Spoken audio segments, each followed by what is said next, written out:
Hey. Assalamualaikum semua. Selamat petang. Okay. Saya nak ambil kesempatan untuk ucapkan selamat Hari Raya. Maaf zahir dan batin. Okay. This is our first video. Selamat datang ke channel Kaki Perang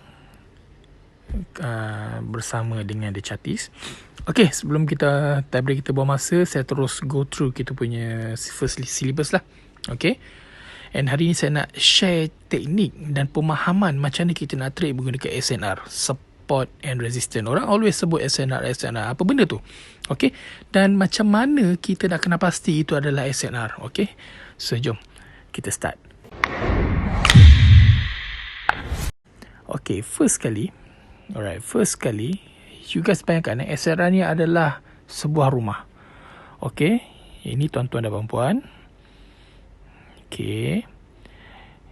Kita ada, dekat rumah ni kita ada satu lantai dan kita ada bumbung. Okay. Tempat yang kita berpijak ni, lantai ni kita panggil support. Okay. Bayangkan Dan bumbung kita ni kita panggil resistance. Okay. Jadi tuan-tuan bayangkan yang tuan-tuan berada di tengah-tengah ni, kita bayangkan tuan-tuan adalah price. Okay. Hargalah, maksudnya harga. Okay, ni harga. Okay. Kalaulah tuan-tuan tengok, tuan-tuan dah kena pasti support dan resistance, tuan-tuan nampak harga tu, price tu berada di tengah-tengah, jangan buat position. Tunggu buat position bila dia berada di bumbung ataupun di lantai. So, bila dia berada di bumbung, adalah resistance. Resistance adalah harga yang tertinggi. So, kita akan cari sell. Okay. Dan bila price berada di harga lantai, okay, lantai kita, lantai rumah adalah support. Jadi, kita cari buy. Okay, mudah kan? Okay. Okay, penceritaan lagi saya nak bayangkan. Okay, sekejap Okay, bayangkan kita berada di rumah tingkat 1. Okay, bayangkanlah kita duduk di kondominium. So, dia ada tingkat 2 ya. Dia ada tingkat 2, dia ada tingkat 3. So, ni tingkat 2.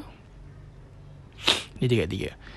Jadi, kalau tuan-tuan dan puan-puan pergi naik, kita naik ke tingkat 2, apa jadi? So, you punya bumbung ni adalah you punya lantai sekarang, betul? Dan you akan jumpa bumbung yang barulah. Okay. Jadi, saya nak cerita kat sini, bila perubahan daripada bumbung nak ke lantai ni, kita panggil RBS. Sebab apa? Resistance become support. Okay, nampak situ? Sebab apa? Asalnya adalah you punya bumbung dan menjadi lantai. So you akan jumpa lantai bumbung yang barulah. So, new resistance. Sama juga macam harga. Bila harga naik, okay, bila harga naik dan dia buat breakout, okay, dia buat solid breakout, okay, so you jangan terus buy waktu price tengah breakout tu. You tunggu dia pull back. Dia akan salam balik dekat area tempat dia breakout tu, iaitu dekat area RBS tu, resistance become support, and then you sambung penerbangan. Okay, faham analogi tu? Maksudnya simple je. Yang di bawah adalah support, yang atas adalah resistance. Anggap macam rumah. Okay, bila dekat support kita cari buy. Sebab apa? Harga lantai, harga terendah. Okay, dan bila di resistance harga termahal, kita cari sell lah. Okay, so jom kita tengok daripada chart Okay, contoh saya buka chart ni adalah EA. Okay, EA.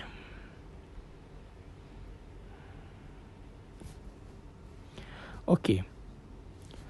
Macam mana kita nak kena pasti mana satu resistance, mana satu support?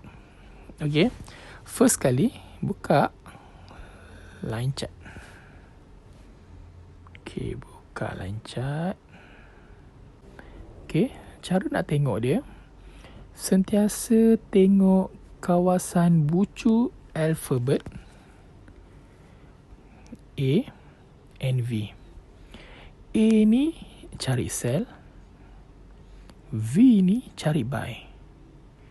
Kenapa? A ni kita cari kawasan atas dia ni. V ni kita cari bawah. Okey, jom saya detailkan Okey, kenapa saya sebut V dengan A ni? Cuba tengok Cari V dengan A yang sangat tajam di paras harga yang tertinggi. Okay, so buka line chart akan lebih nampak lah. Okay, ini V, ini A, betul? Ini pun A, ini pun A, ini pun A, ini pun A. Okay, ini V, ini V, ini V, V dan V. Maksudnya yang saya bulatkan semua V ni adalah support. Semua yang saya tanda ni adalah A. Jadi, persoalannya, admin, mana satu saya nak ambil ni? Mana satu SNR yang betul? Mana satu saya nak guna? Sebab banyak sangat. Okay?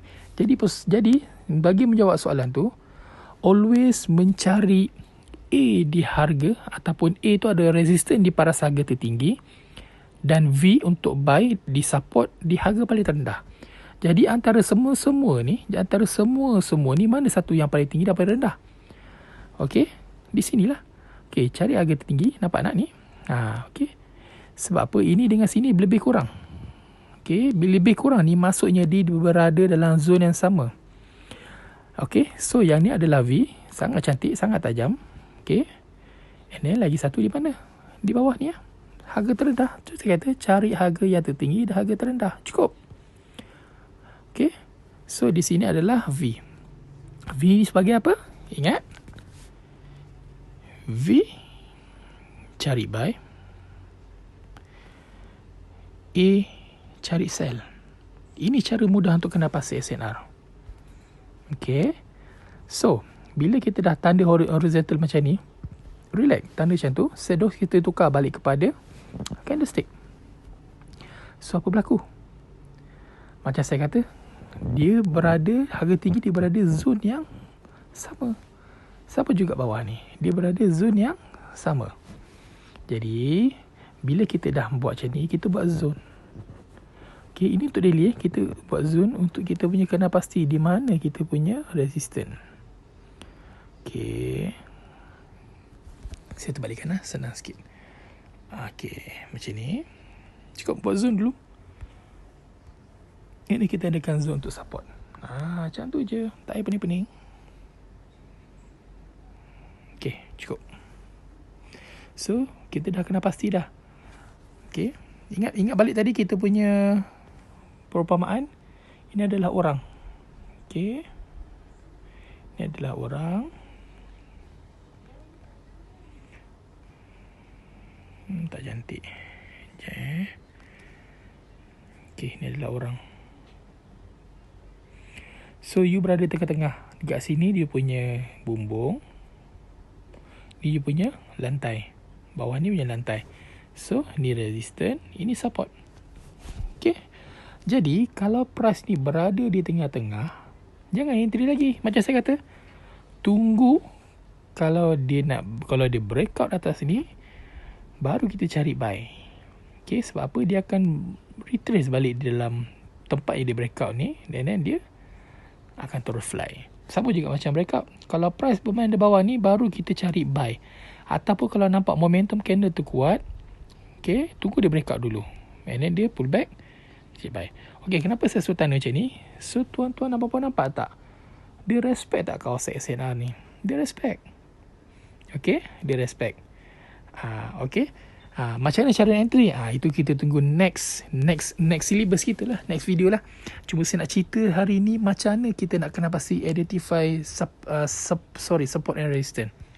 So, kalau tengok, ini adalah value SNR lah. Sebab apa? Dia respect price. Okay, price U6, dia naik, dia respect kat area ni. Dia turun balik. Dia bermain, and then dia touch ini, kita sell. Okay, kita sell kat SNR saja. Okay, jom kita tengok. Nampak macam saya kata? Resistance untuk sell, support untuk buy. So, nampak ni, dia masuk je, dia touch constant zone ni, and then, berapa tu? 200 pip. Banyak tu. Hanya 2 hari saja. Nampak? Itu kelebihan. Okay, bila price sampai kat bawah ni, jangan buy. Kenapa saya kata jangan buy? Sebab ini bukannya support yang sebenar. Support sebenar kat mana? Kat bawah ni. Ingat, sebab ini bukan harga yang terendah. Jadi tuan-tuan tengok kalau tuan-tuan bersabar dan tunggu di tebing, maksud tebing di DSNR ni, okay, kalau tuan-tuan cuba buy di kawasan support harga terendah ni, one spike je naik atas 200 pip. Hanya nampak nak 1, 2, 3 Tiga candle, mana 3 hari je. Very simple kan. Okay. So faham apa-apa hal, selamat berusaha dan selamat mencuba. Assalamualaikum.